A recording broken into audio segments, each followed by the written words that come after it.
is the Wheel of Time Spoilers podcast.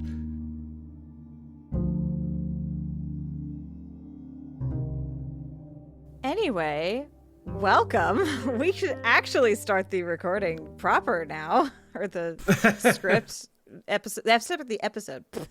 Start the episode.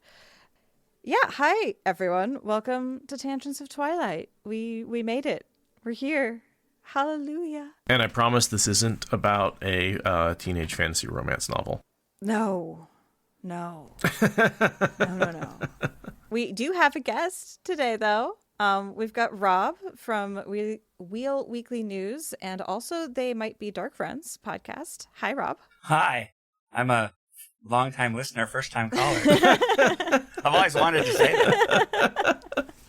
Well, we're very glad to have you. It took a while to get you on the schedule in a way that actually lined up. You and I have been going back and forth for months at this point, but... Yeah, you're not the only one.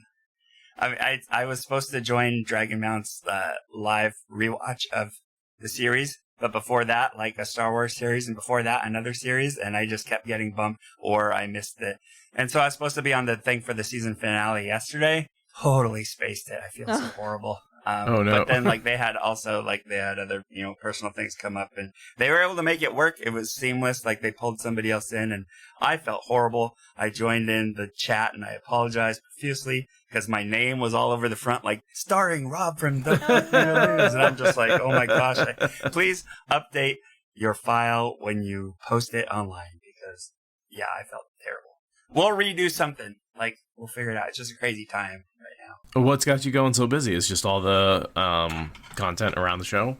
Yeah, well, so not so much that. They sent me screeners and stuff, so I've been trying to make issues and trying to make t-shirts that line up with the episodes, so that I can drop them at the right time and things like that. So that's been kind of busy. But also, I've still been looking for a new full-time job because I was laid off from my job.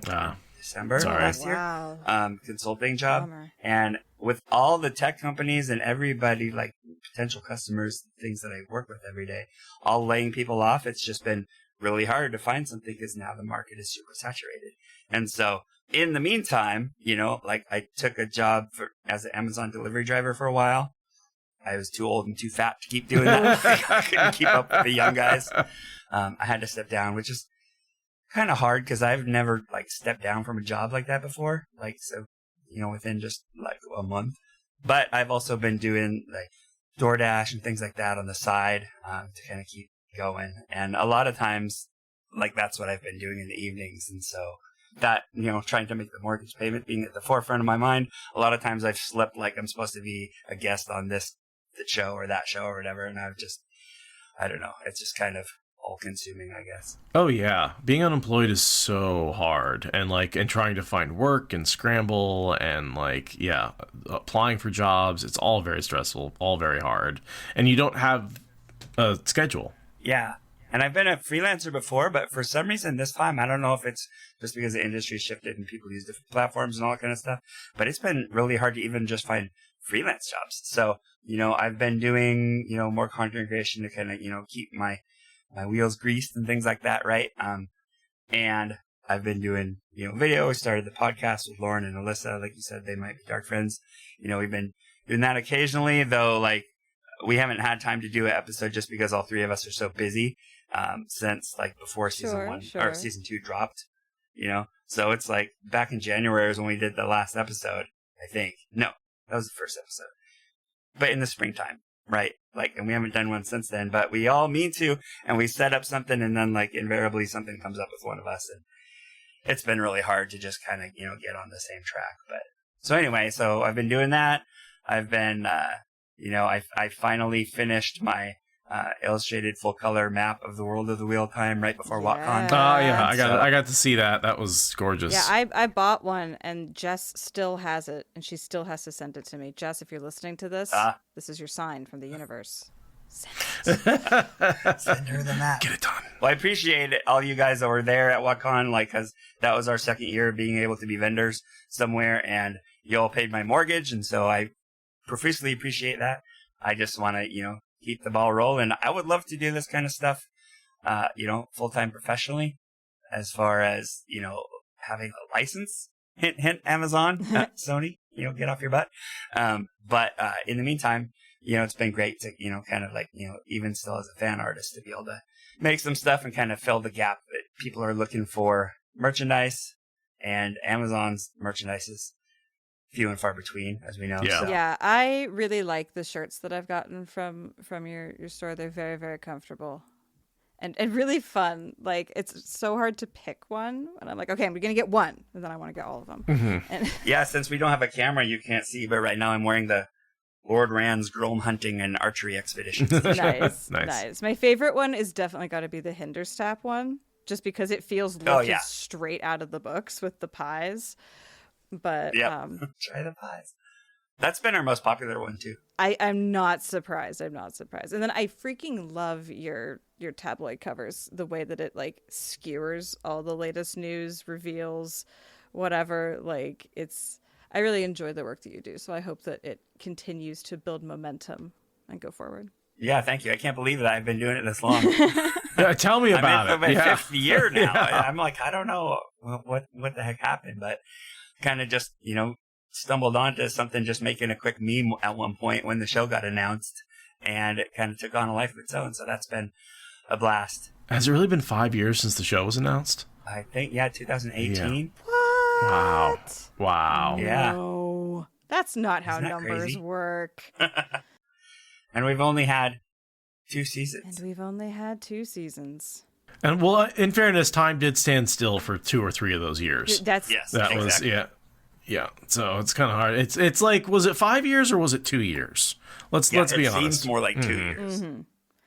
Yeah. So we've got Rob here today with us to talk through all things Crossroads of Tangents, which is basically everything that's happened to us since February. What happened in the book, what happened in our lives. That's just kind of what we're here to talk about. And also, Seth, you said we had a couple of patrons to thank before we get too far into this. Yes, we have 3 patrons since the last time we have to thank patrons. And in the never-ending quest to be better about thanking them on a regular basis, I am going to say their names today. Just give me a second. We've had Charles Lambert join us in October, Michael Starling, and Katie Cadena. Thank you all so much. Thank the 3 of you. Yes, really appreciate it. And as Rob was saying, we really do appreciate the support the community has given to us. It helps all of us pay our mortgages, metaphorically. We really couldn't... It's amazing how generous the community really is in moments where people are in need or when people are producing something that's truly interesting and unique and about the community. So, yeah. Yeah. And as a reminder, if you are one of our patrons, you can get access to the RSS feed of our ad-free episodes through the Patreon. It will literally go right into your podcast player, really easy, super simple to set up. I can help you with that if you need help with that. And there's no lower limit. We changed that, right? Yeah, there's no lower limit. And also access to the live recording channel where you can hear us make really bad jokes that will get edited out. So yeah, thank you again to all of our patrons. And if you are not a patron, consider if those perks maybe are right for you. And yeah, if you win the Powerball, we do expect a share of that Powerball. Just saying, for sure. Absolutely. Right. Yeah. It doesn't have to be a big share, but, Yes. 1, 2, 20%, whatever. Yeah.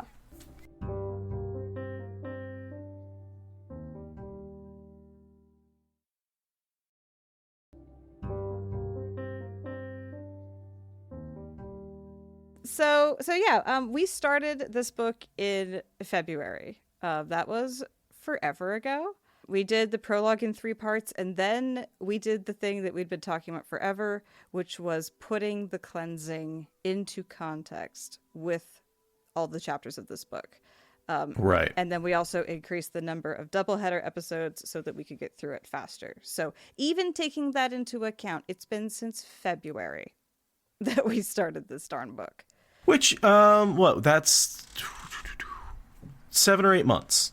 right? Which has been about, well, a little more than half a year has been about the pace we've been going on for these books. Now, there's pauses in there always, but, it's about the journey. We're not trying to reach the end of this as fast as possible. We enjoy making this podcast, and there's no desire to get right to the end. I think with Knife of Dreams, we're definitely going to slow it way down.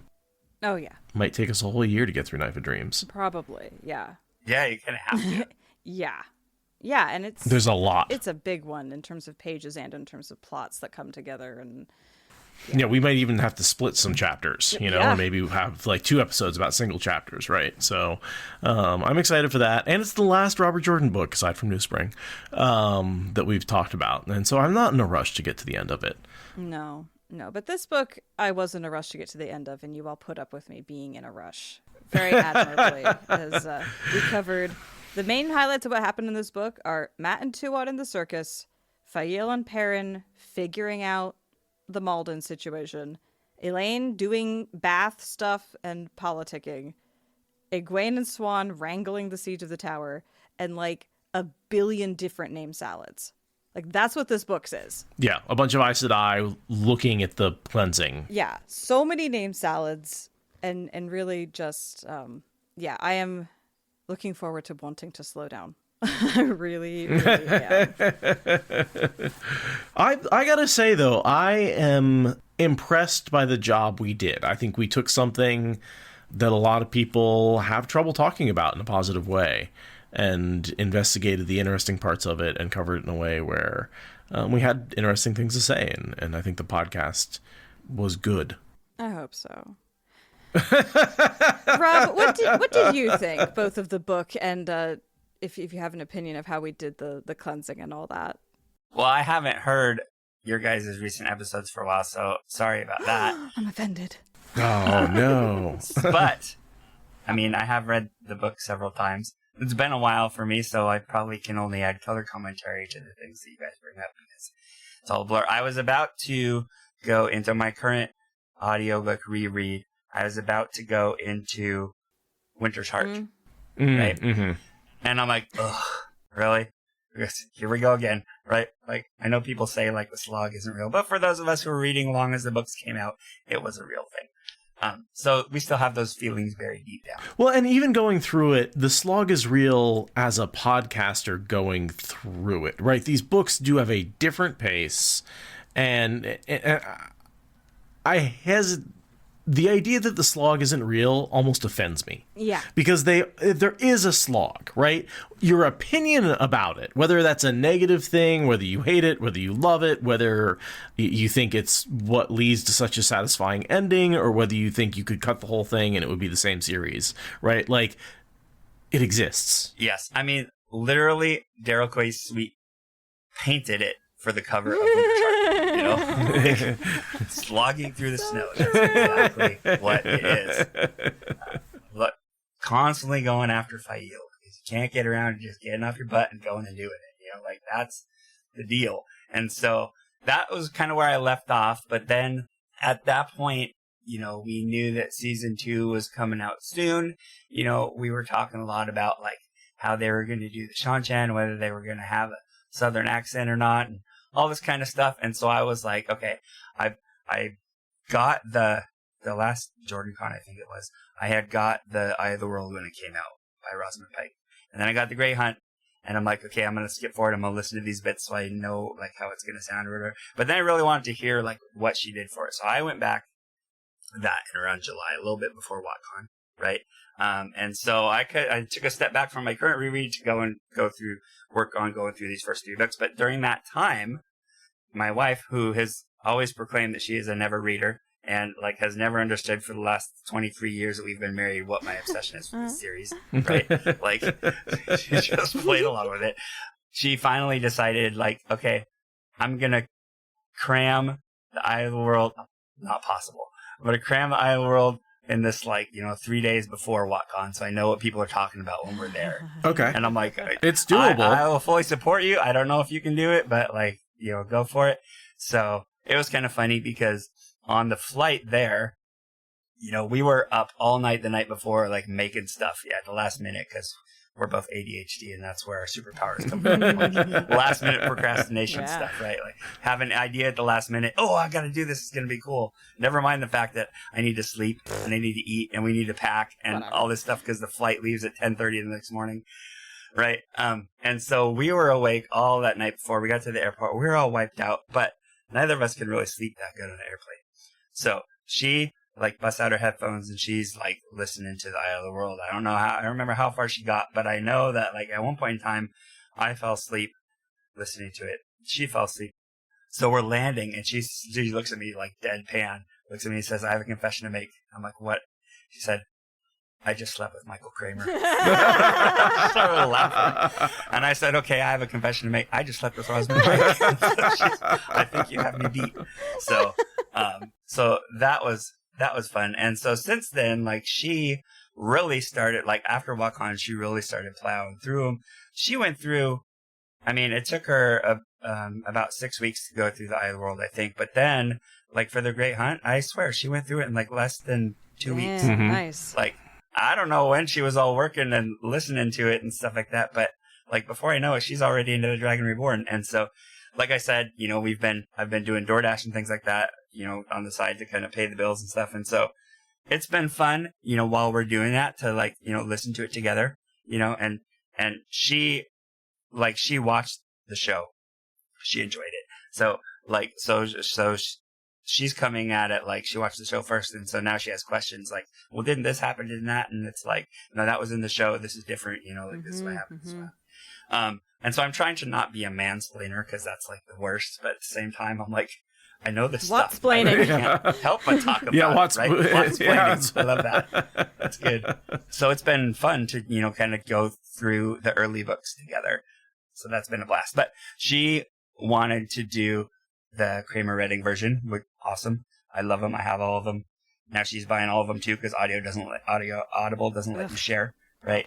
Well, not between. Yeah, I have never just signed on to my Audible account on her phone. That's what I was gonna do, but it was like it's hard because like we have the Alexas all over, and she hasn't set up right next to her computer, so she'll want to listen to that when she's working and stuff, and that would just make it too hard. So yeah, so she started buying them because she joined Audible a while ago, so she has all these credits that she's never used, and so yeah, it's just like when she gets to the next one, she's like, okay, what's the next one called? Nice, so, yeah.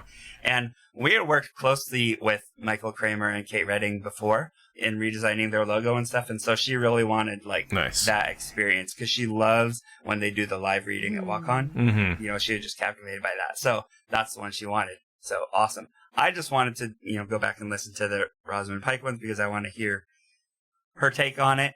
It's different. It's good. You know, like the more WoT content, the better. I don't care. I am not choosing sides, you know? I really will say, especially with the Great Hunt, I felt like in the Eye of the World, I was not quite as won over with her, but her Great Hunt audiobook was fantastic. I thought she did an amazing job. And it's very much obviously a professional actor doing it versus an audiobook narrator doing it. And I don't know why that sounds very different to me, but it does. And I will never not love Michael Kramer and Kate Redding, but I am so happy she's doing another version of them. And you know, when I talked to Michael Kramer about that, I was, you know, what do you think about the fact that they're redoing these? He's like, I would never get upset about another actor doing Shakespeare, right? Yeah. Oh, okay. It's just a different take on the same material, and no actor is ever angry at another actor for doing a version of that material, right? Like, and I think they both actually have a lot of value, and I will listen to the Michael Kramer and Kate Redding versions of it, but I probably will also re-listen to Kate Redding's version of it.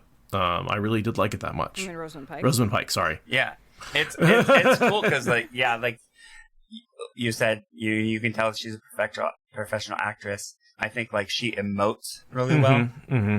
And the emphasis is on different sentences in a way that like you really does help you see the action in a different way. Well, Michael and Kate are actors. Yeah, because they've done stage stuff. Yes, but they're stage actors more than screen actors. Is sort of. Yeah, so you're saying you can hear the screen actor. Sure.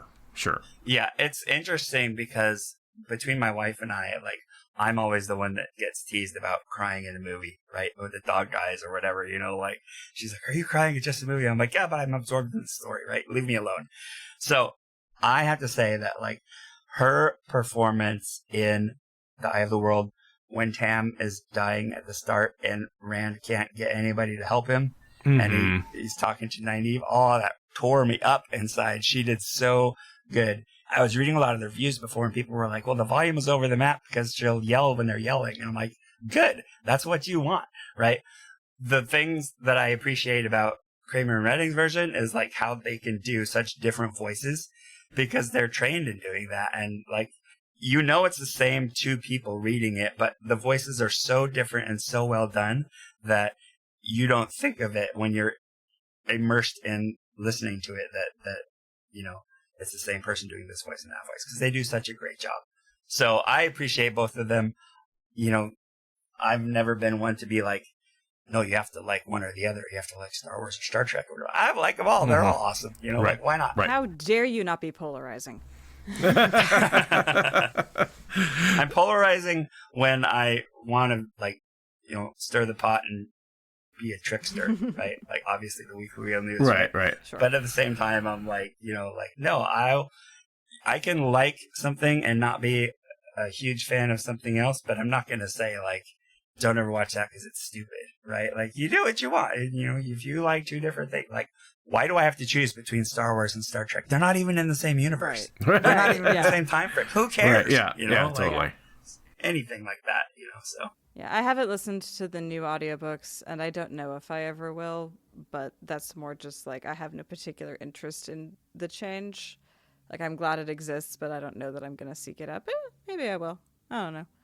You know what? I would recommend it because I really do think that Rosamund Pike's approach is different, and it helped me view certain characters in different ways, and I feel like it gave me insight into the books that I hadn't gotten from reading it or listening to Michael Kramer and Kate Redding or doing the podcast. Well, I mean, who knows?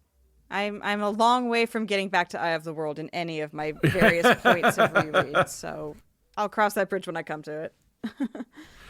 Because her interpretation is different. Yeah. See, I joined Audible because I wanted to get, like, the full set of the Wheel of Time books, right? Well, once I did, then I started piling up these credits because I'm like, I don't know what to get. I tried reading Sanderson's Stormlight Archive. I was so lost. I didn't know what the heck was going on. And so it took me about, 8 or 9 years to get back to that. But then I decided one day I'm out in the shop working on all these t-shirts, and I'm like, you know what? If I get it on Audible, maybe it'll be different. Maybe it'll be easier for me to get into it. And it was. I started, buying those, but then freaking more Wheel of Time books started coming on. I'm like, dang it, I gotta go get those again too. So yeah, I mean, like, why not? If you have a subscription. My Audible library at this point is over 150 books. Wow. Which, when you like do the math, I'm like, oh, like, I spent so much money on Audible at this point, but it's just $15 a month every month for years and years and years and years. I saw a very funny TikTok yesterday where this person, it's one of those where I think it's lip synced or whatever, but this person's like standing in front of a bookcase and they're like, when do you have time these days to read all these books? And the person says, books? What are you talking about? And he's like, this whole shelf behind him. He's like, oh, you mean my physical trophies for the audiobooks I've completed? Which is like, that's how I feel. How do I feel that on such an emotional level? Yeah.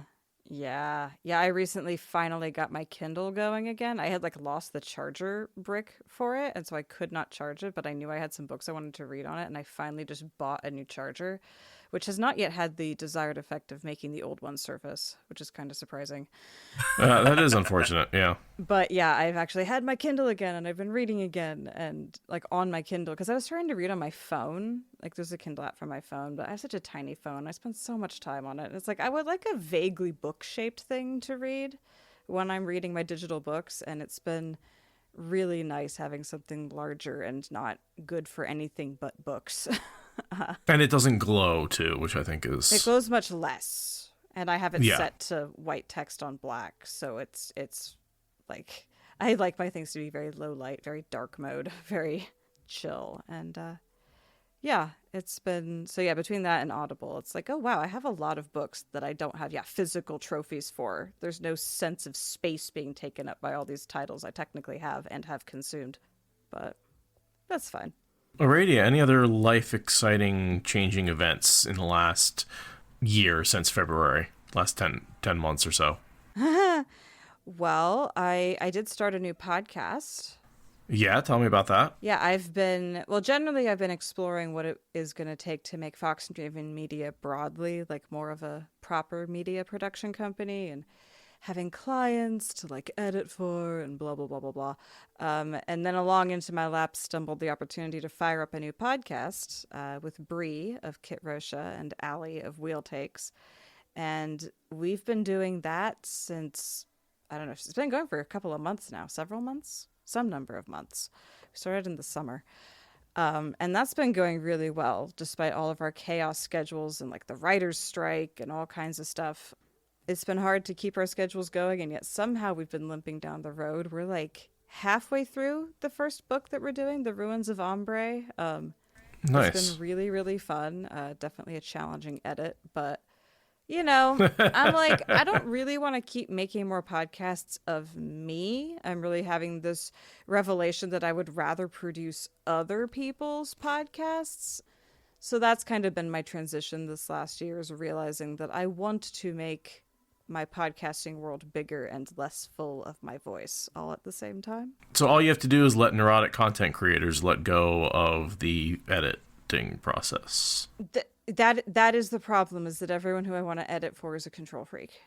And obviously there's a lot of people out there who I don't know I want to edit for yet, because I do need to actually expand my circle and find clients outside of my immediate friend group.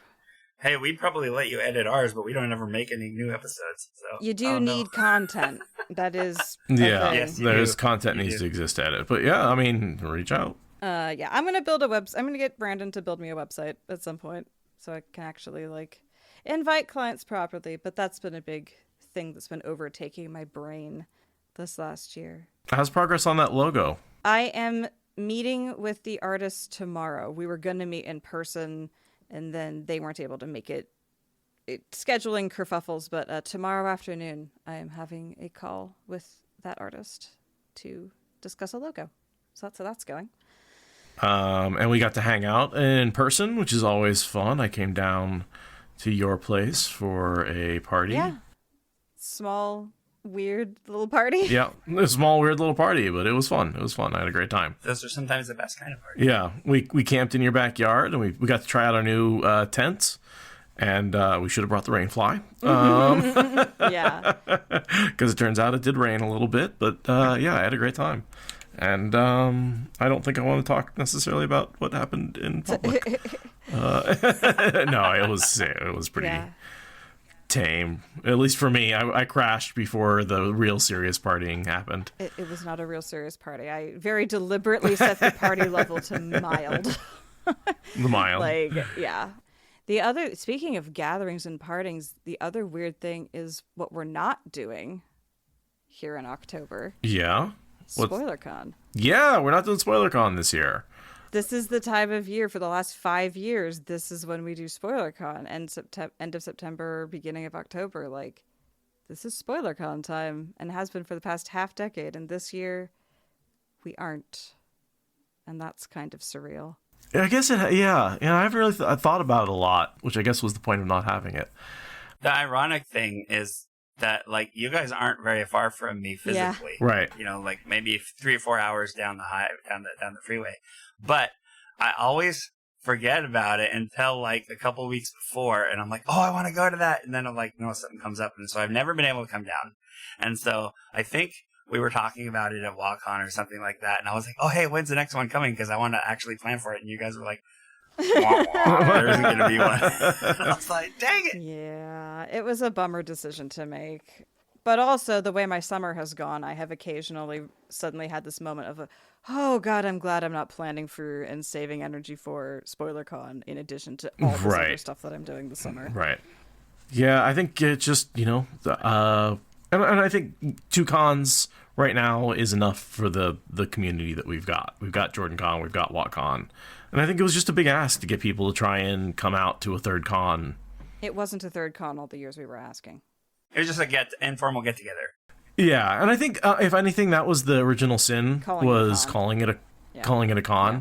We should have called it, Wat Spoilers Annual Drinks Get Together, or what, but with something clever, right? With an acronym or something like that. Yeah, we set ourselves up to fail the thing. Right, because there was a lot of people who were like, oh, it's another con, and we're like, no. But we called it a con. No, it's not. Yeah. Mm-hmm. But speaking of cons that actually work well, all three of us did see each other at WoTCon, the second annual. Yeah, we saw each other at WoTCon, which was a blast. I got to bring my girlfriend. Sorry, let me correct myself. My fiance with me. Yeah. That did happen. I did get engaged. Actually, very recently, about a month ago. But you brought her to WoTCon just before that, just to be like, just in case you're gonna run screaming when you're actually around my people, and like when you see like the full flowering of the nerddom in all of its unrestrained glory. I mean, she's been to a couple of spoiler cons, so it's not like she's completely unaware. But seeing it in that mass, terrified her. Basically. No, she had a good time. She said everybody was super nice and she had a blast. Really enjoyed the Wheel of Time community. Seth was like, have you seen my fiance? I don't know. Where is my fiance? I just like Unfortunately, we weren't engaged at the con because then I definitely would have been telling everybody. But you didn't have everything in order to get engaged at the con like some people. No, and also, right? She's not enough of a Wheel of Time fan that I want to make that, I want to keep those parts of my life separate. That's fair. But she has read through, she's finished Fires of Heaven. She is struggling with the Lord of Chaos prologue.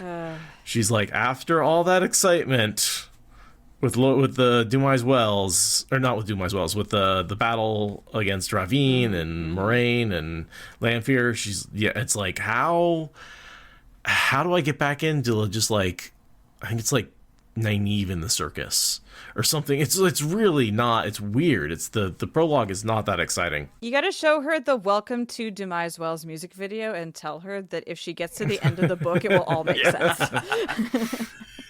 It's funny that I didn't even notice really until the last reread of Lord of Chaos that I did, where I was like, for all that the ending is like amazing, and for some reason, like after my first read through, like I was under the misconception that like Rand was in the box for like most of the book, but it was only like 2 or 3 chapters. Yeah, like it's funny how you kind of like imagine things as going, but then that's not really the case. But I realized like Lord of Chaos is actually kind of a boring book until you get toward the end. Like not a lot happens. Yeah, it's almost the slog in the middle of it. It's the first hints of that, like... Yeah, and you don't want to say that out loud because we all have that... We hold that book in a special place in our heart. Right, because it's got such exciting parts of it, and Dumais Wells, and but it's like, ooh, the middle of it is kind of slow. Right, and like a bodybuilder Rand on the front. I mean, Right. But then you have to put up with Cat Swain, and you have to this, that. Yeah. It's just... much like in Crossroads of Twilight, how the bath gets given all of this like eye rolling and memification, and it's like a paragraph nestled within like a chapter. Like it's really not that long of a bath. No. But I was just listening to Allie and Gus getting through that section, and Allie was like, "Really? That was it?" Well, are you saying it wasn't like 5 or 6 pages? No, like the it wasn't interactions really. around No. it take several pages, but the bath itself is like such a brief actual part of that scene for all the shit we give it. Like, isn't that funny? Like, what do they call that syndrome? I don't know. What is that called? Where like you think something happened a certain way, but it's just because other people have talked about it, and you get these false memories. It's kind of like the Mandala effect, except like more demonstrably just your brain being dumb. Yeah. Whereas the Mandala effect is creepy. Spodokul is bringing up a good point that the Perrin rescuing Fail, it takes it's over 3 books, but it's only 1 or 2 chapters in each book. It's really not that much page time, even though it feels like it takes forever. Honestly, if you read it all together back to back, it's only like 6 to 10 chapters total. It's not that much time. Yeah. And that's the kind of thing, like, if they do that in the show, it's not going to seem long at all. No, it's not. You know? Right. And people will be like, what are you book fans complaining about? That, like, you know, you've been griping about this for 20 years, 30 years. You know? On that note, yeah.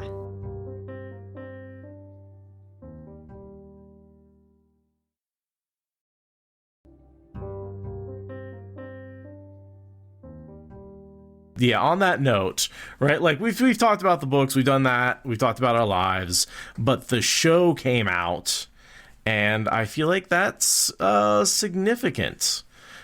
You reminded me because you're like, if they do that, right? Because they have not done an awful lot of scenes from the book. So first things first, single binary, did you like the show? Which season? The season 2. Season 2. I loved it. Okay. Now Okay. let's start tearing into it. Now we've got that out of the way. Very mixed feelings about season 1. Sure. And I really wanted to love it, and I think a lot of us felt the same way. Mm-hmm. And I was just like, I don't know. It took me the longest time to even go back and rewatch the first season because I had so many mixed feelings about it. And I understand why they did what they did, you know, like, and it makes sense on paper. But at the same time, I was just kind of like, I want to love it, but at the same time, I feel like let down, and I shouldn't feel let down, but I do feel let down. And maybe that's valid, right? But I think that with season 2, even though, you know, and we were warned ahead of time, Sarah Nakamura did a really good job saying, just be ready that this is going to be even more of a departure from the books than season 1 was, right? As much as that is true, for some intangible reason, it seemed more book-like Much more than season 1 put Yeah. together, even though it was like even more apart, you know, even further apart. Because they got so many little things put in there that you can appreciate just like seen through different lens, right? Yeah, it grew into itself in a way that I was really hopeful. At the end of season 1, I'm like, they're quaking in their boots. They aren't filled out into it. Hopefully season 2, they'll be more comfortable and take up the space better. And definitely that was the vibe I got, was like, yes, they're more relaxed in what they've set themselves up to do now. Well, yeah, no, there were a lot of complaints I had about season 1 that I thought season 2 addressed effectively and really did improve upon. I will still say there's a lot of things that I wanted to see how they were going to do it, and the answer is they're not gonna. Yeah. Like that's the biggest sort of what I saw, I loved. With one notable exception, which is I think they don't understand the magic system and don't understand the set of rules they're creating in the magic system. But mostly what I want is more scenes from the books. We didn't get Flicker. And that was a huge disappointment to me. You know, to me, that is the Great Hunt. That is sort of the defining moment of the Great Hunt, right? Is in the process of this hunt, they transport themselves across the world, they lose a bunch of time, and they experience all these other lives, which influence them going forward. And I think that definitely like informs a lot of their character growth more than you really think. And I think that would have been a really good way to kind of, you know, build out Matt's character more. Because we don't know what he saw. All we know is that he was like, Rand, I'll never betray you. Like, you have to know that. So whatever he saw was very traumatic for him. Same with Perrin. He was like tearing his eyes out almost, right? Like, we don't know. But I would love to do that. I would love to see that. Maybe they'll do that in season 3. Maybe because like a lot of the things we think they have to fall in line with this book or that book. But as we've seen, you know, they can reinterpret some of these scenes in a different way that give an homage to something way later in the books, right? Like the way that they did the season finale for all the issues that we had at season 1 season finale, right? It was very much like they acknowledged that the ending of the Eye of the World is just weird. And so it was cool to see the reflections of a Memory of Light, Right. you know, right. like that conversation. But then I think, well, what are they going to do now when they get to that point? Right. You know, because they already shot their load about that, you know, like who knows, but. They've also broken all the seals, right? Like, so what's keeping the Dark One sealed away? They've really challenging my whole question of what the Dark One is. Like, they're, because in the books, they confuse the Dark One with Ishamael. They're doing that here too, but like the rules are different. Like, whatever the confusion is, it's following different lines than in the books. So like, who is the Dark One? What is the Dark One? How do the Forsaken relate to the Dark One? Like, all those questions are so unanswered right now. There's no Shale Ghul, as far as we can tell. There's no Pit. There's no... And they always say, like, the dark, which just kind of, like, instead of the shadow, right?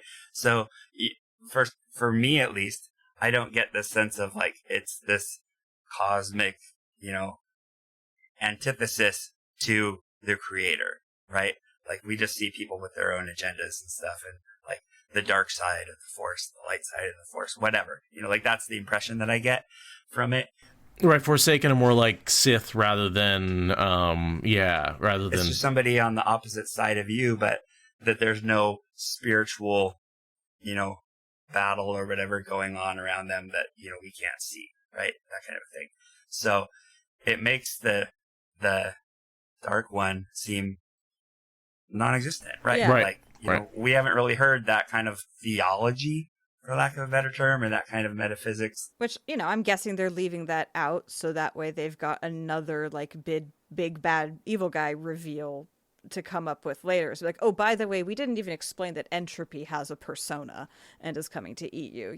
They're just completely shrouding that in mystery, even for us book readers at this point. They also haven't really touched on how the male side of the power got tainted in the first place, right? Like, the only thing we get is from Leandrin is that when the males use it, they taint it, right? Totally backwards. Well, no. So if you watch the cold open of season 1, episode 8, right, like when Luz Theron is talking with the Amerlincy. Yeah. Tom Amerlincy, whatever I can't remember her name off the top of my head. But like the way that Rafe specifically wrote that scene, because he has said like that's the scene that he wrote. I get what they're doing to kind of like, make it kind of easier to understand for, non-book readers, right? But at the same time, it's like he did say, like, she says, you can't go and do that in your pride or whatever, because what if he taints the male half of the one power and then drives you all crazy? And I'm like, how would you even know that was going to happen? Right, yeah. Like, that was so... Sorry, Rafe, but that was really stupid. Like, that part just didn't make sense to me. I will say the episodes that have been the least appealing to me are the ones that he's written, which is really sad because he's supposedly the book fan, right? Like, and it feels like he just gets things... It feels like he writes himself into these little holes that, like, they can't do the entire canon Wheel of Time lore because it's too complicated. But then they've replaced it with something where they themselves aren't entirely sure what's true and what's not. Yeah. This is my biggest complaint with the whole season, is that I feel like I can see a million compromises being made between the actual fans that are making it and these corporate executives who are just driving the algorithm like assholes. And you see so much potential. You see so much stuff that was clearly edited to within an inch of its life. This season had a lot of payoff with no setup. And Ingtar is the most obvious example of that, because clearly they've been giving us little drips and drops to let us know that there's something up with Ingtar. He says the lines from the book. The characters respond accordingly, and he dies to no purpose without ever revealing that he was a Darkfriend. And I'm convinced that they shot all the footage that they needed to make that a coherent scene, that the actors went through a coherent narrative process. They felt the feels, they saw everything make sense, and in the course of compromising for the sake of the industry, we've ended up with this like mangled thing where the thread's gotten lost. And like, I'm an editor, right? I know what it looks like when the editor has lost the thread of the point of what they're doing and they've just made it into mincemeat. But when I do it, it's because I'm lost in like my own storytelling and like my own narrative and blah, blah, blah. This This is a team of a bazillion people working for Amazon, and there's a whole bunch of different hands tugging at the wheel. And so I just feel like I'm seeing compromise dragging it off track. But I know that footage exists, so it's like, release the Rafe cut. Release the Rafe cut. I know you're saying you don't like the Rafe as a director, but like release the actual Rafe cut where Rafe is the final word and not the final word before marketing. I would say as a writer is what I don't like him as. I think he actually does everything else really well. I think it's his writing. The episodes he has writing credits on are the ones I like the least. But it's usually the finales. It's the 2 finales. Because I don't think that it's like that he's not a fan, like supposedly the fan. I don't think that's the right approach. Everyone gets a different take from it and gets a different story from it and is a fan in their own way. But there's a whole lot of people involved who aren't fans, who are gatekeeping the fuck out of this for us. Right. Yeah. There's so many of those people like will say that just because of what he's doing that, he obviously has never read the books. He doesn't care. He only cares about a paycheck and all that stuff. None of that's true. None of that's true, yeah. Like, I know that he's a book fan. I've talked to him before, and like we talked about like no spoilers or anything like that, but we talked about our background and he talked about, how he used to love to read the books with his mom and that was something they could really connect on and stuff like that. And his mom had the I Killed Asmodean bumper sticker on their family car when he was growing up and all this kind of stuff. So like, he knows the story, and you can see when you watch like the bonus material where he's talking about, how this scene or that scene pays homage to this or that, and or they want to do a circular thing to kind of like tie the threads together and stuff like that. And you can tell that he loves the story and that he wants to tell the story. And I just have to wonder, it's that silent side. Like Aradia, you said, like the algorithm or, the executives at Amazon or Sony that are saying like, you got to cut the episodes down or whatever, that a lot of those things are falling victim to the edit. Cause I'm sure those things have been filmed too, and ever since, season 1, as much as like, people say, we probably won't see like an extended edition, right? Like with the Lord of the Rings movies, I refuse to watch the theatrical cuts after seeing them in the theater because I know that the extended ones are so much better. That's the only one that I wanted to buy. It's the only one that I ever watch or rewatch because I love just the added storytelling and stuff. Yeah. I don't care how long it is. Right. It's like when I tell people about these books, they're like, oh, but it's 14 books. I'm like, think of it like you're watching a favorite TV show. You don't want it to end. Like if you have more episodes, cool, because you don't want it. You're not getting tired of it. Otherwise, you just stop watching it. So why is that different with books? Like we've talked about how, we would have loved to have this made in the days when you had 26 episodes per season, right? Like when you had those 10 episodes in the middle that weren't really going anywhere, and then you could have like Rand gambling in taverns and Matt hanging out during the road scene, or Nynaeve and Elaine just chilling in Falma, right, having to hide. And you could do all sorts of backstory and character building that, like, I feel like modern TV is like, oh yeah, no, instead of doing like an episode on character building to get them built up so you care about them, we're just going to give them a line or two, and they expect you to care. And yeah. Do the math. Leave it as an exercise for the reader. Watcher. That's the interesting thing about season 2 is I think even with just a little bit more 10 minutes, 15 minutes more runtime that each episode got, we got that. Yes. We got so much more character development. Yep. And it was so good to see. It helped a lot. And I am also like a, big time like Marvel cinematic universe geek too. And I've watched like, their phase 4 just kind of fall on its face. And I've like not really cared about what's coming out lately because of those kind of things where I know that, with Disney Plus and everything, they fell victim to the mentality that, we have to do a series, but it has to be only 6 episodes. Right. Like, and you get locked into that template that you forget about the story. From the production standpoint, and because it's all about marketing and stuff like that, right? Yeah, and the creatives on the show really want to pack in every detail they can, so they end up with a disjointed grab bag of stuff with none of the connective tissue. Right. Yeah. Right. And then, like, there's a couple YouTubers that I watch, and one of them is saying, like, Disney's finally realizing that, like, that didn't work, and they're re-exploring different formats and, storytelling and, like, ways to get their audience back, right? And I'm like, Amazon, take an example from that. Like you don't have to be locked into an 8 episode, less than an hour long thing, because if it's good, people are going to watch it. And I'm not one to obviously argue with the algorithm. They know what their customers watch. They know what they're doing.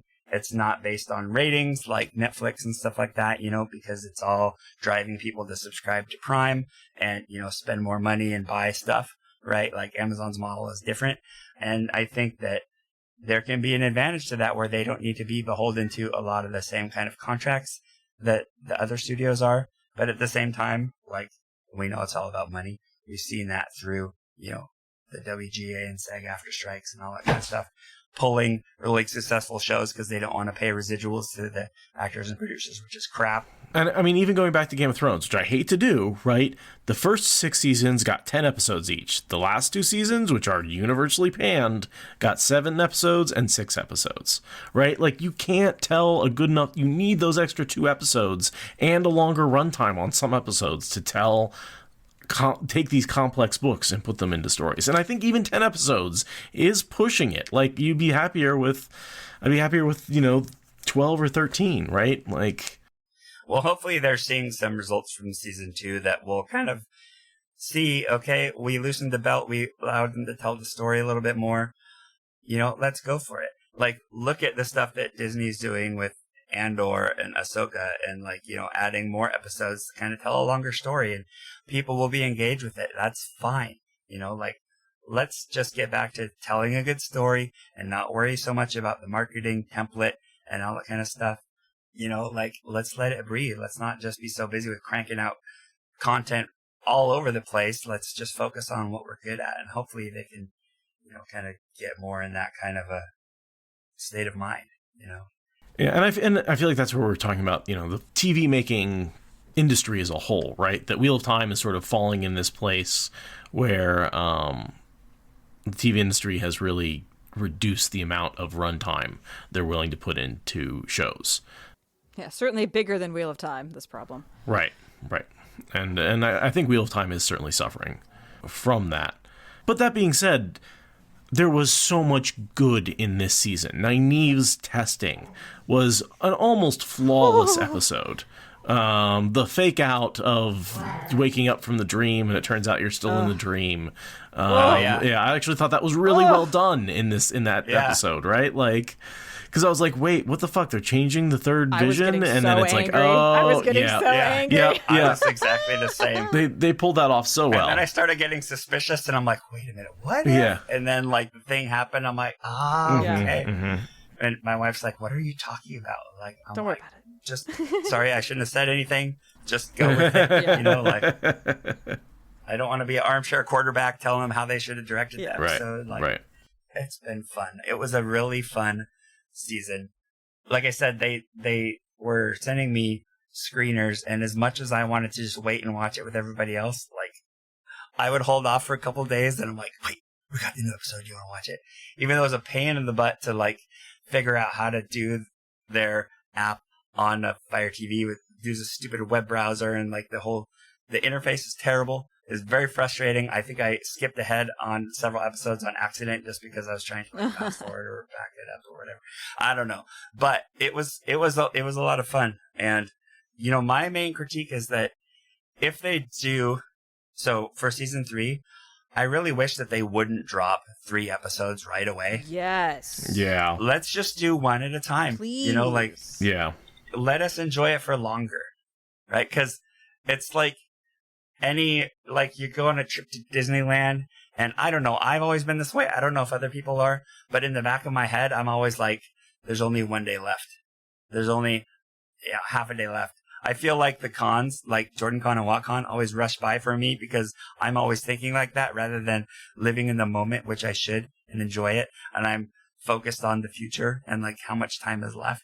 I don't want to be like that, just let me enjoy it. You don't need to give me 3 episodes right away, especially as a content creator. I don't know what to do with all that. Yeah. There's no time to make enough stuff for that, It feels like it puts this untold burden on week 1, and then it's so hard to enjoy the rest because you're still trying to recover from week 1. Yeah. What was really weird is, Arada, did you come up for the Seattle premiere?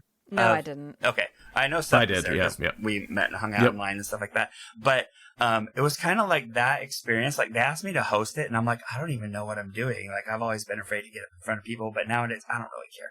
It'll be fun. Whatever. We'll work the crowd, whatever. It was a lot of fun, but the thing that really, like, a lot of people didn't really enjoy episode 1 of season 1, right? Because it was the edit, and it was so fast. And the ending, like, where they all just decided they have to go. And there was, like, no denouement against all that, that, fine. I actually really enjoy episode 1 just because, like, I was so excited by Winter Night. Sure. And I've always wanted to see what else happens on the screen, like, and I'm still, even after 2 seasons, I'm still just psyched that I can get to see Rand and Perrin and Matt and Elaine and it went on my TV, right? Like, I nerd out about that. So when we hosted the thing and it was like the first 2 episodes, it was cool because it was like 2 hours I get to hang out with these people and I get to see this stuff before anybody else. And it was a blast. And then, they had set me up with they're like, okay, so after the 2 episodes are over, then we have some questions that you can ask the crowd and stuff, right? And it's marketing. I get it. That's what they're doing. I've been doing marketing jobs for like 20 years, 25 years, right? Like, I get it. And so they had, these suggested script for me and stuff like that. And afterward, and at the end of the episode, or at the end of the second episode, just because of the way people are feeling, I think, like, in processing stuff, more than half of the people in that theater got up and left right at the end without saying anything, right? And I get that it's different and we're all kind of like trying to process that. But I was just kind of like, but we get to see it on screen, you guys. And sure, maybe they change things and that's to be expected. But everybody left in such a downer that I didn't even get to do the ending stuff, and I didn't really know how to process that. Cause I'm like, wait, why are you guys all leaving? Right? Like, I want to talk about this stuff. And people were just like, maybe they're in shock. Maybe they're just not understanding, how to process this kind of stuff. Maybe they have feelings like that's not what I expected, and all those things are valid. Yeah. So I think what I took away is when I walked away and I was in a group of people and we were all quiet. And what I wanted to do was process it in my own head without getting input from other people. And I do that with video, with anything that I find really important, which is I need a little bit of time to think about what I just saw before I make a decision about what I think about it. And the last thing I want to do when I walk out of something that I really care about is immediately start getting other people's opinions because I haven't formed my own yet. Right. Or getting interviewed with a mic in your face or whatever. Yeah. And that's been my whole experience with the whole fandom with the show is like, I just basically went on what little engagement with Twitter I have, I just didn't and a lot of the Discord servers, I just kept all those channels muted, not just before the first episode dropped, but for the whole run of the show. Cause I just was like, I want to experience this myself just broadly. And once I was done with the show, what episode 8 thought about it, now I'm all over these servers. Now I'm all over. But Exactly. Yeah, it's you got to sit quietly first. But I knew when the show was going on, there were places I could go where they would be positive about the show no matter how bad it was, and there were places where they would be negative about the show no matter how good it was. And I couldn't go to either one of those places before I got to see it and make my own decision about it. And I made the mistake, I want to say, before I watched episode 7, but after it came out, I accidentally spoiled myself a little bit on that episode. And I don't, and now I don't know if it's my least favorite episode because it was the least good, or if it was my least favorite episode because I heard people talking negatively about it before I saw it. And so I'm really, really, really am doing my best to avoid any sort of social media content before I finish the whole series. And same with the promos before every episode. And they were like, here, let us drop half the episode in random little snippets. That made me so angry. I'm like, I don't want to have seen the episode before I get to see the episode. I don't. I really fucking don't. I don't understand why we have to get inundated with these fucking snips. Mm-hmm. And a lot of the analysis of okay, given, we've been given these previews, these internet sleuths can pick them apart and match them up and outline most of what happens in the season based on a few clips and some extrapolation and knowledge of the books. Like, you can get a large amount of detail. And I didn't want it. I don't want it. I don't want it. I don't want it. You know, when we were watching the episode where Egwene is going through all of the 6 enslavement and stuff. 6, right? Oof. Like ahead of time. So Lauren and I both had the screeners, and we're just like, I have to talk to somebody about this, and I can't break the NDA, and I'm not gonna spoil stuff, and so I don't want to like spoil stuff for anybody else, but I need someone to talk to. And so we're texting back and forth, and I'm just like wrecked. I didn't even have the words to say, right? But we're going back and forth, and I think at one point in time, one of us had said like, just keeping it vague or whatever on Twitter, just like, get ready because it's going to be harsh, right? And some people didn't like that, or some people, like, I heard, hey, if you know anything about it, don't say anything. And so I don't know if I intentionally spoiled anything for anybody. I hope I didn't. I don't think I did, because I've always, tried to not spoil anything, even if it's just like, I want to make a surprise, but I don't want to say what it's about or whatever. Well, I didn't say anything about episode 8 at all. Like it also, didn't help that I was going through a lot of family stuff and I was not really online and stuff, so it's fine. But at the same time, it's like, I don't want to be the guy to spoil it for people, even unintentionally. And so I think like if I do get screeners next year, or whenever it is, next season, I should say, I don't really know if I'm going to watch them because I don't want to be in that position again. I can't imagine the stress of seeing them first. Like, I really liked seeing them with everyone else, more or less speaking. Mm-hmm. Yeah. Like, did you see that? So Matt Hatch is like, still hasn't seen the finale because he's waiting to see it with Sanderson and Daniel Green at the same time. And so he was waiting a week. So maybe today, I don't know, like sometime this week, he's going to like watch it. So I don't know what kind of self-discipline that would take. I know he was talking about going away on a trip with his family. This is probably when, because I don't know what else I could do to stay away from it. But I can only respect that kind of self-control. Like, I hope I can have that discipline. But yeah, I liked getting to see it in real time with other people. I am definitely looking forward to rewatching it, but like, I watched it initially like in full sound, like with my husband, and my subsequent watch, I have auditory processing issues and I hate captions, so I just miss a lot of stuff because I won't turn the captions on. I can't. Captions ruin life for me, even though they also make it so I can hear things. So I have to rewatch it like with the big TV, but like in my headphones turned up really loud, so I'll actually be able to hear everything. yeah, it was like, that was one of the hard thing about the screeners is that they didn't have. For me, I like to have the captions on just in case I miss something. Yeah, I always have captions like, on. Yeah. Or if I'm like, what did they say? I'll back it up and I'll watch it, because I don't find them that distracting. That must be nice. To be like, I hate watching foreign films with subtitles because I can't watch the movie. Like, I don't feel that way, but I definitely like find the accessibility thing, especially as I'm getting older, to be like, maybe I don't hear as good as I used to. Or I'm so glad that they did the finale. They didn't shoot it at night, because like, I have a hard time following what's going on in a night scene because it's just harder for me to see the contrast with my almost 50-year-old eyes. Like, somebody in Discord said, "You're old enough to have grandkids?" Yes, I am. They're very small. At the same time, it's like, I want to be able to turn it up so I can hear it, or I want it to be like, I was listening to my music in the car really, really loud just because I like to be immersed in it, not because I'm hard of hearing or anything like that. Maybe I am, like maybe that's why, but I like to just, be immersed in it. And the hard thing I found about the screeners was like the low resolution. My freaking email address is plastered across the whole front of the screen, so it's like, it's hard to think. Oh, I would. Yeah, there's no way I would watch it. No way. It doesn't sound worth it.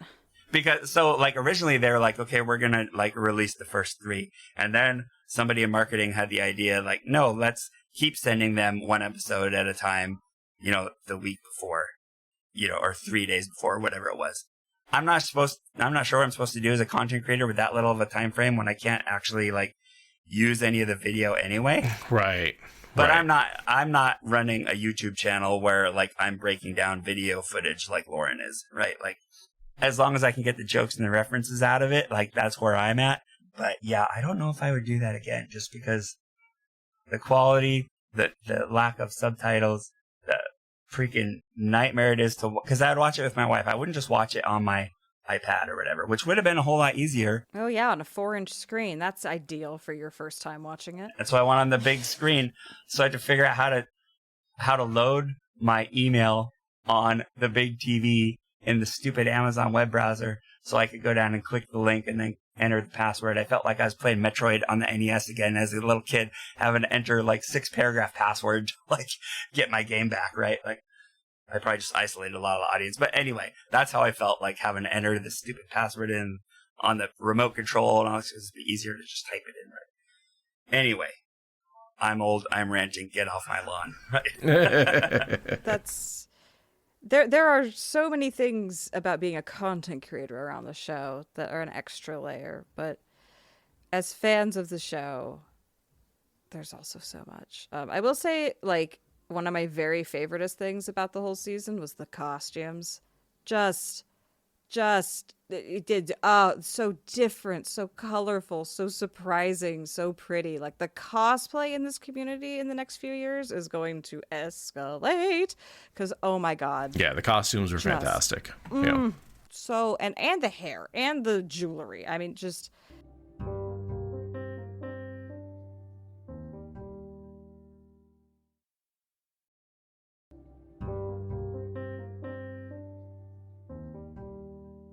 the costuming department, amazing. My favorite part of the show, probably hands down, is just the costumes. I've already seen like places selling like demonic gray dresses. Okay, well that's the. And I'm just like, oh, I don't know. No. Please don't. You know. No, get us some of that like Liana dress, the Keeper of the Chronicles with the big bands. Like that's what I was talking about. Not the demonic stuff, people. Jesus. Yeah, it's kind of it's crazy. And as much as like, okay. If you've seen like the videos and things that I've done for Idol and stuff like that, like, you know that like I like to lean into goofing around with the Sean-Chan just because I think it's hilarious that RJ said that they had a Texan accent, you know? And so like I will ham it up with like, you know, country music parody because I think they would all listen to country music and stuff like that because of that. But at the same time, I'm like, I think I need to dial back the jokes right now because it's a very sensitive issue. And I don't want to be insensitive and I don't want to seem like I'm downplaying anybody's, you know, reactions or anybody's, you know, history of people groups and things like that in real life. Like, I don't want to be that guy. I don't want to joke about that stuff. But it didn't take long for me to start seeing those kind of things like coming through as far as, you know, fantasy cosplay ideas, and here's like demonic dresses, and I'm like, oh my goodness, no, please don't. No. Pro tip, everybody, do not cosplay enslavement things, no matter what fantasy franchise they come from. Yeah. No. I mean, like, I've always like, okay, I've never been like a cosplayer, and I'm not an actor, but you know, like when I've done skits, or you know, when I've like. Even just going back to when I went to like one of those medieval reenactment things with the jousting and stuff like that, like I always think it's fun to be on the villain's side, right? Sure. Like, and maybe that's kind of like why I lean into goofing around with the Sean-Chan or the White Cloaks.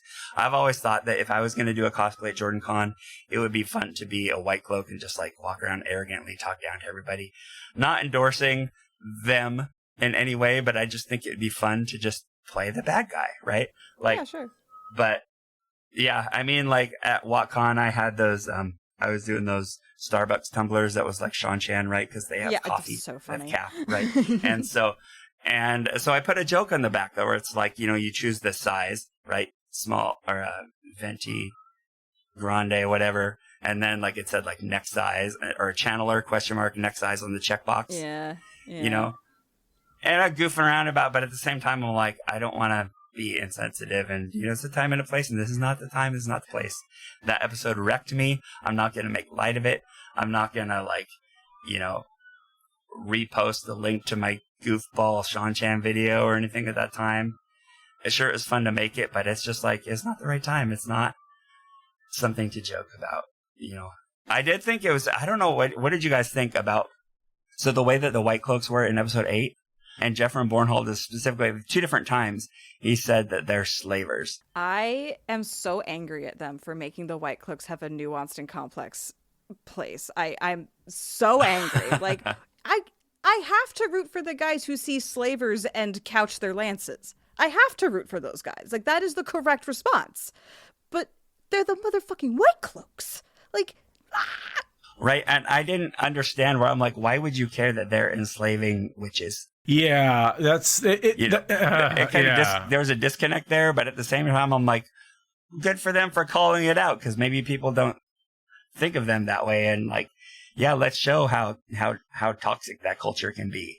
like, they do have other slaves. They say, Surat says that she's brought an Ogier slave, which, like, problems. And Ingtar is dressed up in that, like, Dako veil out. Like, we see them having Dako veil. Yeah, and if you like really go back and research it and stuff like that, everybody in the Shanshan Empire is basically owned by the Empress, and they all have their roles to play. And I didn't really realize that until like I was writing that Shanshan parody song, and I was like, well, we're all owned, but we all have different roles to play. And so it's like, it's not just the channelers, it's everybody, you know, like it's so pervasive, and it's, you know, kudos on RJ for not like, you know, enslaving people based on physical appearance and stuff like that, because that's just terrible. But for whatever reason you want to say it is, it's awful. Enslaving everybody was his answer. Yeah, indiscriminate slavery. I mean, I've you know, there's a podcast that I used to follow that they ended up stopping doing a podcast, a new reader podcast, because when it came to the Shanshan, knowing that was unresolved, as far as like the end of the story goes, they're like, oh, I don't want to do it anymore. And I can respect that. And like, I totally, you know, appreciate that point of view. It's a serious thing. I hope that the show, in the changes that they make, like, you know, addresses that, or maybe not have Matt marry into that, you know? As hilarious as I think it is to see him, like, you know, getting all dressed up in the ceremonial robes and being as like, if I'm going to look ridiculous, I'm going to do it in style. Leave me my bloody hat kind of a thing, you know? Like, as much as I love that scene, you know, like, I'm okay if they change those kind of things, you know? I'm not going to be a book cloak about it, because I recognize that other people have different feelings about it, and you can't do something that was like, you know, commentary on it 30, 40 years ago when times have changed. You know? And why is everybody owned by the Empress? Because the Crystal Throne is a compulsion device. Yeah. And I will stand by that headcanon for the rest of my life. It's a good headcanon. Rob, have you heard this one? Have I heard that it is a compulsion device? Yeah. Well, yeah, that's literally what it does. Like, right? It makes everybody be in awe of whoever's sitting on it and do whatever they say. Yes, that he's been listening for a long time. You've put this idea out there. It's in the ether. It's in the air. All right. What's in there? It's literally in the books. Right. Well, there's you know, implied. Yeah. The making people feel awe doesn't necessarily, you know, I think there's a certain amount of compulsion that goes into it that, like, forces people that basically when they make the oaths. So the idea is, like, the Crystal Throne gives the Empress's voice compulsion power, and that's why she has to use the voice, the translator, right? Because that's why they developed the whole sign language, is so if she wants to say anything without the power of compulsion behind it, she can't talk, because when she's on the Crystal Throne, it literally compels people to follow her commands. And that's why you've never had any rebellious seekers, right? They've never had a rebellion, because they're all sworn to her on the Crystal Throne, and she swears them in with her actual voice. And so, yeah. It's interesting that in the show, obviously we're not to that point yet. We haven't, I don't know if we'll go to Shandar. It'd be cool if we did. But as far as, like, you know, seeing the voice of Suroth and the voice of Turok, the one thing I didn't really get from the show is, like, it seems like the voice is just, maybe they rehearsed it ahead of time. They'd have to, but you don't know what's going to happen. So how do you really rehearse that? Because they weren't, as far as I can tell, unless I rewatch it, there weren't any signs going between the voice and, you know, the blood, the high blood. It was all in the nails. There was a lot of nails going up, nails going down. And whip foley that was way overemphasized for the length of the nails, but whatever. Yeah. Yeah, yeah. And I think the reason is because that was supposed to be the communication, right? That like these very simple hand signals indicated positive, negative, kill him, let him live, like those sorts of things, right? And so much of it is ritualistic that I can imagine, yes, it's just like there's only two choices at that point, right? Either they're going to make him kneel and kill him, or they're going to stand him up, whatever. Ugh, didn't like the killing of Uno. I understand why they did it, so they could bring him back as a hero of the Horn, but I feel like it kind of ruins the Brigida reveal. Yeah. They kind of stole the Brigida reveal for Uno. I don't know. I kind of thought it set us up well for a Brigida reveal, because now we know it's possible. With they showed us the rules in a very simple way, so it sets up a more complex. I don't know. I thought it set us up to think for Brigida, but as soon as they killed him, I was like, if you don't bring him back as a hero of the Bloody Horn. And then they did. And I was like, as a fan, I feel serviced, and it's okay. That one went over my head. It's funny because I heard people or I saw tweets and stuff about people, pushing for that. And I just didn't consider it. I was just like, no, they're not going to do that. I wouldn't have been my first thought either. I didn't think they were going to bring it back. I just figured they decided to off him because they have to make cuts. Well, there's that right. too. Things like that. And that's a really good way to show how awful this culture is that they would do something like that, right? I also thought it was going to be an opportunity for them to make Mishima have something to do. Sure. I was really convinced that we can only have so many Borderlanders to care about. If we lose the leader, then Mishima will be called to step up and take that space. And then he didn't. So. Or Ingtar. That's why I feel like there must have been so much left on the cutting room floor because Ingtar, because Mishima, you get the kind of they are sowing the seeds of his, fanatical, the prophet kind of thing, in the way that he's staring at Rand. And I would have loved to see more between the Maidens and the Shinarans, some sort of interaction there. They were just standing next to each other. Oh, hey, cool, we're fighting together. Yeah, all payoff, no setup. Yeah, and I saw some tweet this earlier that they were disappointed that nothing ever came of the Murdral on the door. Right. They're just wasting Fane everywhere. That whole setup.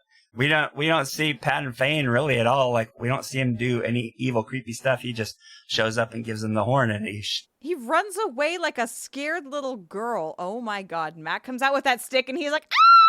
Runs. But away. that's he would do that in the book too. He would do that right? in the book, but this actor is being wasted. There's so much amazing performance just underfoot because he's been cut almost completely out, despite giving what I am sure is an incredible performance. Yeah, they do the thing where, in the Darkfriends social, he's the only one that, creepily, grins and pulls his hood off. They could have done so much more with him, and they could have done more with him in this first season.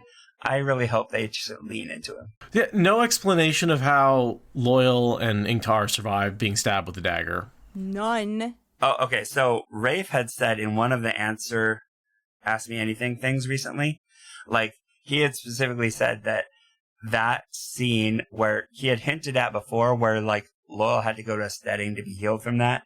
That was one thing that they planned on and had written, but then because of the COVID restrictions and the shutdown and stuff, they couldn't do that part and it killed him. And so he's just kind of we'll just kind of have to forget that it happened. Right. And as much as that sucks, I can understand if that was kind of the same thing that happened with having to redo the whole ending because you can't have people face to face and all that kind of stuff.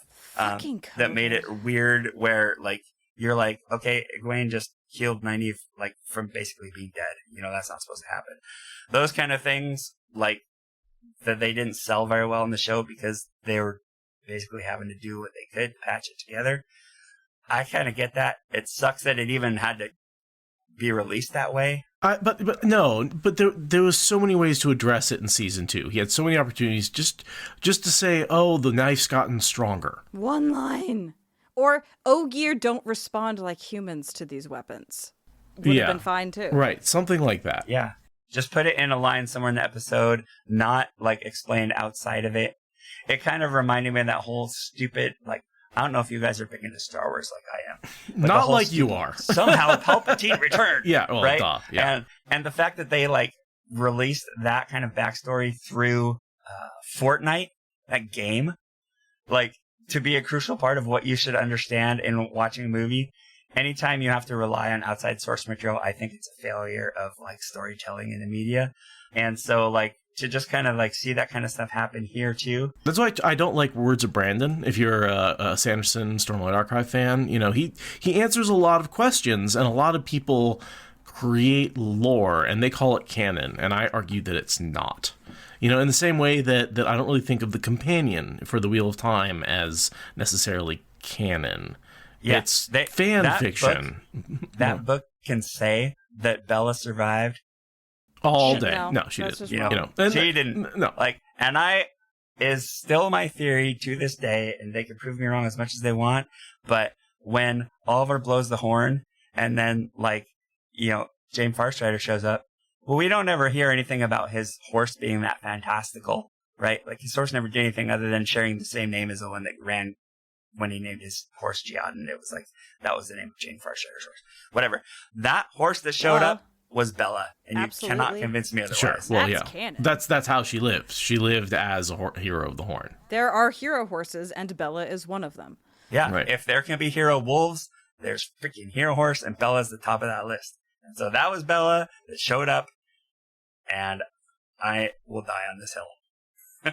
So the other one thing that I think I've said this before, but I'm going to say it again, that I feel has been missing from the show is the male friendship mentorships that so many people that I know who read the books, because I've talked to a lot of men who have been in the military, a lot of men who have been in jail, and a lot of what they took from the book is that there's such a thing as non-toxic male relationships, because frankly those are hard in our world to find, right?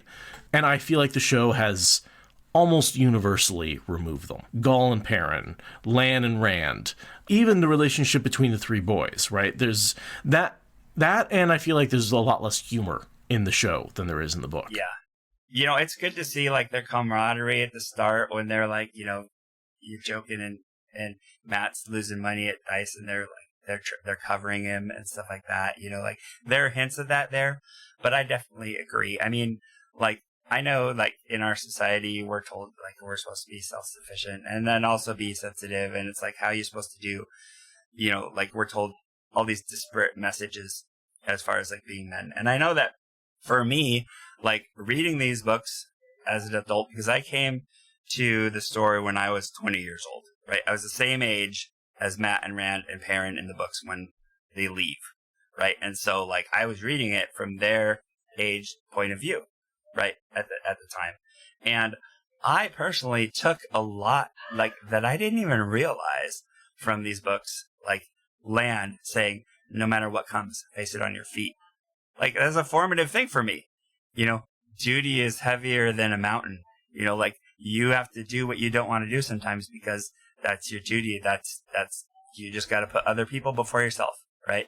Like, and the show, I think they kind of... It felt shoehorned in. It felt very shoehorned in. All payoff, no setup. All payoff, no setup, yeah. Yeah. It's like, I definitely feel like there's a lot more there that gets edited out that would have made the story so much better.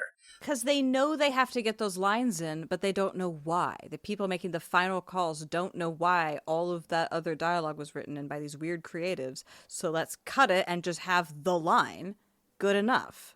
No, it's not. And when we saw the, so we've seen a few deleted scenes that have been revealed at cons, right? At WoTCon, the first WoTCon, then we saw 2 deleted scenes. And one of them is Tam talking to Egwene at the table outside, and I think that there is so much development in just that short interaction. So much. And I'm convinced, like, as far as like rewatching, I think it's episode 1, where Tam is talking to Rand about like, like how long does it take for somebody to be spun back out again by the wheel? And he's talking about, how no matter what we do, like, we strive to be better, right? It's the whole veins of gold speech, right? And the way that they edit that scene and intercut between like, the people doing the lanterns at the same time. And there's a visual exchange between Matt and his parents overlaid with Tam saying, you know, like, no matter what suffering, life or death, you know, like, this is my theory, and we'll see next season, I think, if this pans out. But especially given that cutscene, like, something happened with Matt and his parents to cause them to be the way that they are, right? And he alludes to, like, yeah, there was a fire at the inn, and so Egwene had to come and stay with us. And is my theory that Matt started the fire on accident. Maybe he was playing with the firework, like we see in the books, you know, like there's that huge warning for him all the time. Don't do dumb stuff, Matt. Like, you don't know what's going to happen if you open a firework. And I think that, like, one of his siblings was probably killed. And maybe this stuff was in there and it never made it back out, but this is kind of my interpretation of that scene. Because there's an exchange that passes between him and his parents when, at that moment, and they're sober, you know, they're not, you know, and it's like, I think there's this unresolved grief that his parents went through, and they don't know how to deal with losing a kid, if that's what it was. So they take it out on Matt, take it out on each other. You know, one of them turns to you know, like, you know, running around. The other one, or they turn to alcohol, right? Like that. And I think that's setting it up for a big redemption arc for their family next season when they return to the Two Rivers. That's kind of what I think is going to happen. But yeah, I totally agree. When we saw that scene, that deleted scene, I instantly connected all of that and was like, oh, Bode Cawthon must have tried to learn to channel and burn down the inn and died. Like, instantly, as soon as they gave us that scene, it was like, suddenly those glances made more sense. And like, yeah, there's the potential for when they come back for the Two Rivers, Battle of Two Rivers arc, there's going to be like a trauma to resolve and like a story to return to. Like, it was like a 30-second or less scene, and it added so much. Like, just give it to us. God. Right. Put them in. Yeah. You know what else really got no mention in season 2 that was a big deal in season 1? The love triangle. Like, where did Perrin's love of Egwene, his crush on Egwene that had him betraying... We don't talk about that. They got the memo that we aren't talking about that. I guess so. I mean, because it was a big... And if it was so necessary in season 1, why didn't get a single fucking mention in season 2? Right? Like, if you had to have this in season 1, you were clearly going somewhere with it. No. Maybe that's why Perrin wrote letters. In the books, he was guilty for not writing letters. And in the show, he wrote a bazillion letters. Maybe that was their nod to it. That's the difference in Perrin. Maybe that, and lesson learned that people in the Wheel of Time should actually talk to each other and then have a whole lot less problems. But, I mean, like, I wonder if that was kind of a shoehorn thing, too. Like, maybe they had a lot of that written already, but then making the decision to, instead of having that mentorship between Master Luhan and Perrin, which I think was going to be the original intention, and then they decided, like, no, it's not going to be his master that dies. It's going to be his wife. We're going to give him a wife, you know, and that whole thing. And that was what Brandon was, like, not cool with. You know, maybe it was kind of like, you know, they had that other stuff written already and they didn't bother to go back and change it. In the books, you know, like, that kind of a thing is alluded to when Elias is like, you were going to kill her. You must really hate her because she's always taking the attention off of you. And he's like, I don't hate her. I love her. But Rand, ... You know, like, so that kind of thing is hinted at in the books too. But then it's just so much more creepy when you give Perrin a wife. And, you know, regardless of the theory that Layla was a Darkfriend or whatever, who knows. But, you know, you're setting up all these little moments between them in the few scenes that they had together where they can communicate so much with just her grabbing his pinky finger, you know, at 3 different times. Then to lay that in there and then, like, Perrin's all like, the only woman I ever loved is my wife, you know, like, that whole scene was so awkward because it was just like, maybe shouldn't have even been there, or maybe it was the writing. I don't know what it was. I'm fine with them not exploring it, but it shouldn't have been there in the first place. I'm fine with them letting it die. It shouldn't have happened. It's fine if it just withers on the vine. Agreed. And we don't talk about it. And maybe that's just Rand and Perrin being stupid teenage boys with too much testosterone and no safe outlet, you know, like, whatever. Like, I don't know. I'll give them a lot of slack in the books and in the show because, like, we as guys are so stupid in our 20s. I don't even know why they give us guns or let us be soldiers or let us vote any of that stuff because our brain's not even fully formed until we're like 25, right?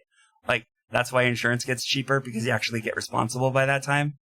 So to put that on somebody like, you guys are in charge of saving the world and you're all like, like... I would argue the reason they give us guns at 20 is because we're not developed and we don't know better. Exactly. That's why the draft ends when your brain cools down. Yes. So, I don't know. It makes sense to me that they can be like so stupid and naive because like I was stupid and naive. I've had teenager boys who are stupid and naive, and it's all something that we go through. I always thought it was kind of silly that like, these guys are supposed to be in the 20s, but they're acting like they're 15. Maybe that was just... That's how RJ remembered youth. Yeah. Yeah. No, it's more stories where mature adults are given the fate of the whole world to figure out. Yeah, but then that's kind of like not the whole point of reading it. Like when he said, what would happen if, you're 20 years old, you get tapped on the shoulder and be like, by the way, you're saving the world. And he's like, I don't want to do that. Like that's... Well, his original concept was to make Tam the hero, right? Like Tam, this old man, grizzled warrior who'd come back from war and then was tapped on the shoulder and told, oh, by the way, you're also the Dragon Reborn. And in a lot of ways, I mean, I know, it was reworked pretty early on in the story for a lot of reasons. But man, would I not also kind of have loved to read that story at my age now, right? And to really read this whole Tam being tapped on the shoulder. And I feel like we got a little bit of a nod to that with Pavara and Andrel. Like, I feel like Andrel had a little bit of that grizzled old soldier told he has special talents. But, at the same time, what was The Crystal Throne by, he wrote the Belgar, David Eddings. I thought did a really good job. That starts with a soldier, Sparhawk, I think his name is. Yeah, he comes home after a long battle and wants to retire, and it turns out, nope, you're the chosen one. And I thought that was the most effective version of that, because his other story, the Belgariad, that has, typical teenager is told he's the savior and there's a wizard going to come and rescue him. But his other series, I thought, did a much better job of showing a grizzled old soldier put in that same situation. And he has all soldier allies, and I thought it was a really good example of that story. I kind of want to go back and reread that series now that it's been a long time. Early fantasy genre that was sort of written in the same era of Eye of the World, and has its own little take on it. Is that the Elenium? That is, yeah. He wrote four. He wrote 4 trilogies, and the 2 that you're talking about are the ones that I read. And then the other 2, there was like the Tamuli and and those are basically the sequels. Those are the same characters in the other trilogies. That's just like they do it again. It was the trilogy of the other characters that you're talking about was the one that I haven't read, but the one with Sparhawk and that all that I remember reading those. So yeah, he wrote, and they're not necessarily even trilogies. Some of them are 5 books long. I think it's like 10 books. Because his other series, the Belgariad, is a 5-book long, but the books are sort of 70s style slim, like they're 200 to 300 page books because they are like that slimmer style of book. So they're pretty quick reads. If I'm remembering correctly, it's been a while. I do remember that. That was a very interesting one for me. I loved kind of like the dichotomy between like the monotheistic culture and then like the polytheistic culture, and like there was like the witch sorceress gal. Who they were always like butting heads. And I just found that kind of stuff really interesting because at the same time in my life, I was going through a lot of spiritual seeking. And I found that those books to be very interesting for a few different reasons. I did think it was creepy that like, so the gal that he is like, been kind of like the ward over and stuff like that. Like then they send him up to like fall. Yeah, that was definitely a little bit. Like, seriously, there's some creepiness there with the main. But overall, I thought those were very interesting books. It very much a Tom main character falling in love with an Elaine situation. Yeah. Well, now that we're on to recommending completely unrelated books, you guys want to maybe wrap this up a little bit here? Rob, you want to remind the good people where they can find your various projects? Yes. So you can find the Weekly Wheel News at thegreatblight.com. Is usually where I publish it. And then if you follow on any of the socials, you can just find us at Weekly Wheel News on Twitter and Facebook and Instagram. Since it's like a bigger of a layout that doesn't lend itself to like, nuggeted content that much, I've been posting those at the Great Blight since that site launched. That's the site that Nablus built for, Wheel of Time content creators. I don't know if a whole lot of other stuff happens there, but like that's generally where I've been, because I have been too lazy to build my own website for the Weekly Wheel News. Maybe that'll change. I don't know. But yeah, you can find us there. I design a lot of merch and t-shirts and things like that, which you can find at my wife's company, New Creations by Jen. We do a lot of stuff for different Wheel of Time content creators. And so like there's a WoT content creator section, and you can find my stuff in there, including the maps that we talked about. And if you're interested in my burgeoning podcast with Lauren from Unraveling the Pattern and Alyssa from One Power Ballads, that's called They Might Be Darkfriends. It is a Wheel of Time / They Might Be Giants podcast that we do, kind of like talking about the struggles and, things as content creators that we go through, and our love for both the Wheel of Time and They Might Be Giants. So it's kind of an interesting combination, but it's fun.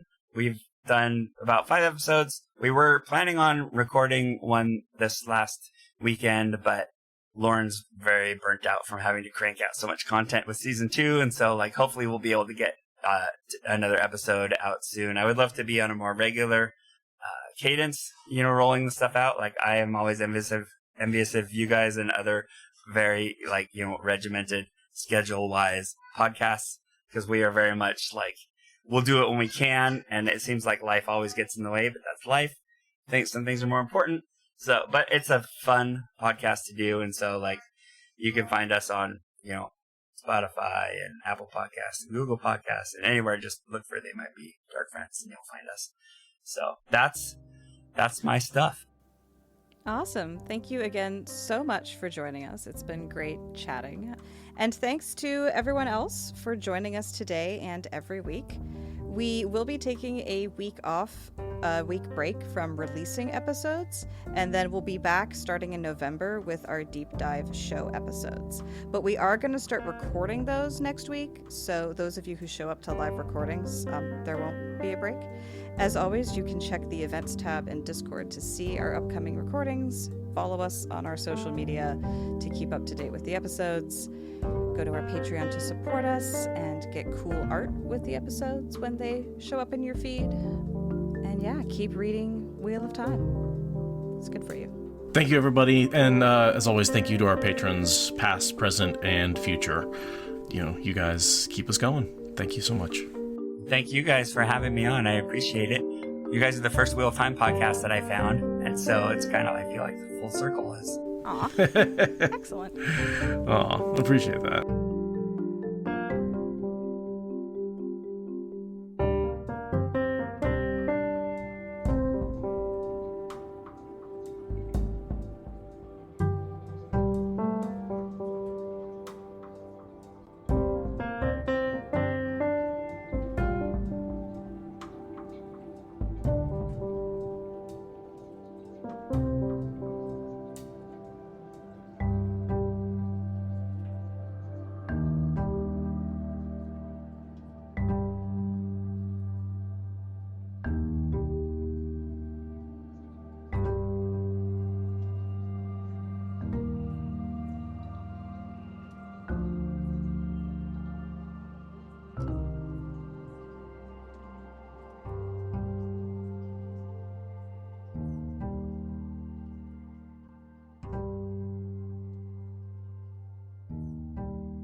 Thank you for listening to the Wheel of Time Spoilers podcast. Rate us in the Apple Podcast app or support us on Patreon. Is that good enough?